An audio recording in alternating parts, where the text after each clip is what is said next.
ગાંધી આશ્રમ redevelopment પ્રોજેક્ટનું ખાતમુહૂર્ત અને હાલમાં મુખ્યમંત્રી કરી રહ્યા છે સંબોધન। विश्व के सर्वाधिक लोकप्रिय नेता और देश के यशस्वी प्रधानमंत्री आदरणीय श्री नरेंद्र भाई मोदी जी का आश्रम भूमि वंदना कार्यक्रम में आज गुजरात की जनता की ओर से हृदय से मैं स्वागत और अभिनंदन करता हूं। पूज्य बापू ने जिस भूमि से 12 मार्च 1930 के दिन दांडी कूच शुरू कर ब्रिटिश सरकार की नींव हिलाई थी, आज उसी भूमि पर 12 मार्च की हे दिन के अमृत काल में प्रधानमंत्री जी की प्रेरणा से साबरमती आश्रम पुनर्विकास प्रोजेक्ट का शुभारंभ होने जा रहा है। ये हम सभी के लिए गौरव की बात है।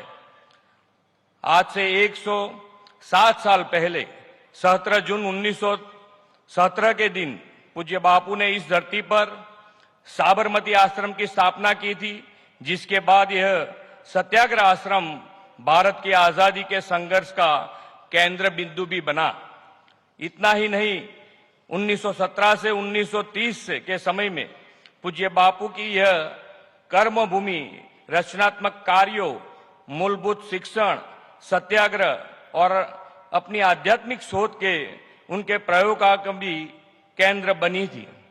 देश की स्वतंत्रता के लिए अलग अलग अभियान और जन आंदोलन चलाने के निर्णय इस आश्रम से ही लिए जाते थे।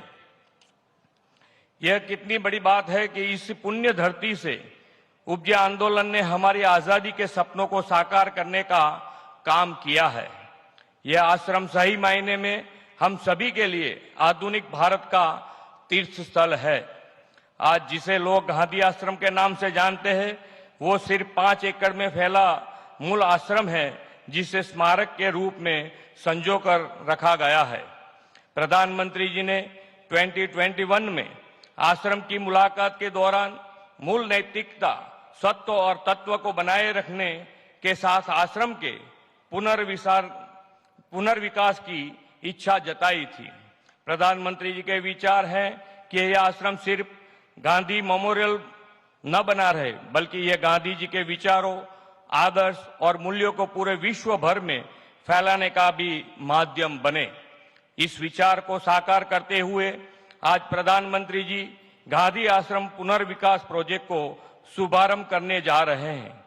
1200 करोड़ रुपए की लागत से इस प्रोजेक्ट का विस्तार 55 एकड़ में किया जाएगा। इसके लिए केंद्र सरकार की ओर से मिलने वाली आर्थिक मदद के लिए प्रधानमंत्री जी का मैं तहे दिल से आभार व्यक्त करता हूं।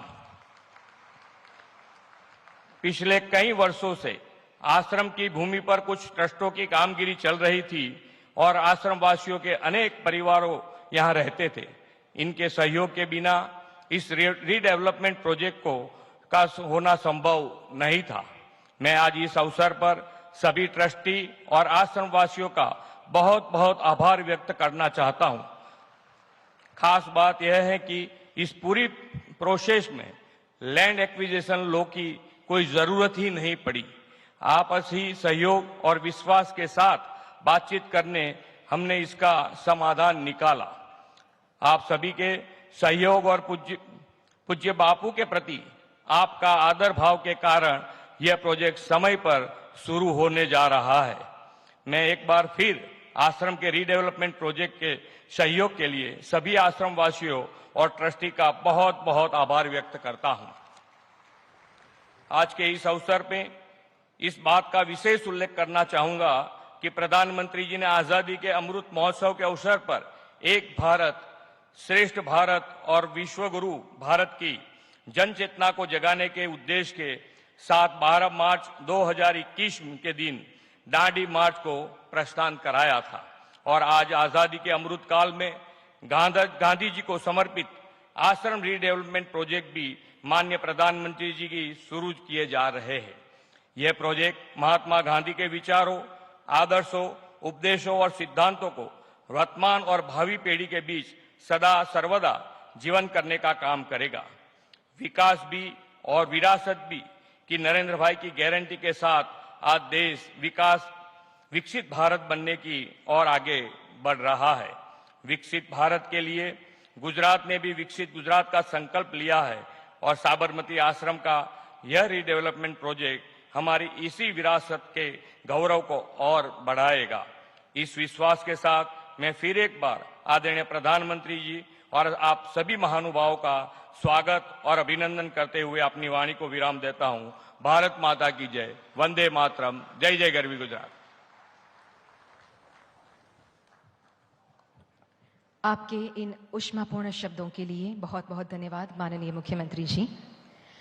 गुजरात में श्वभ्रमती के तट पर स्थित साबरमती आश्रम की ये पावन भूमि, जहां से पूज्य बापू ने आज ही के दिन दांडी कूच प्रारंभ कर विश्व को शांतिपूर्ण क्रांति का संदेश दिया था। आश्रम के वही आदर्श, वही आत्मा और नए आकार के साथ माननीय प्रधानमंत्री जी के करकमलों से साबरमती आश्रम का पुनर्निर्माण किया जा रहा है।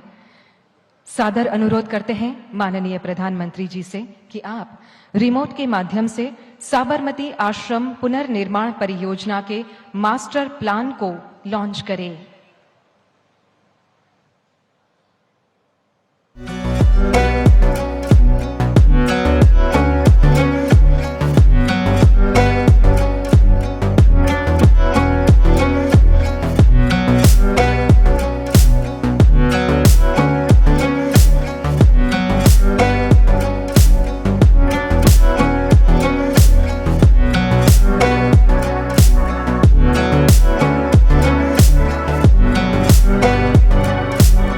सबको बहुत बहुत अभिनंदन और धन्यवाद माननीय प्रधानमंत्री जी। साबरमती आश्रम से पहले वर्ष 1915 में पूज्य बापू के द्वारा स्थापित कोचरब सत्याग्रह आश्रम के मुख्य स्मारक भवन को भी अब पुनर्विकसित किया गया है। माननीय प्रधानमंत्री जी से फिर एक बार नम्र अनुरोध करते हैं कि कृपया आप रिमोट के माध्यम से पुनः विकसित कोचरब आश्रम का डिजिटल लोकार्पण करें।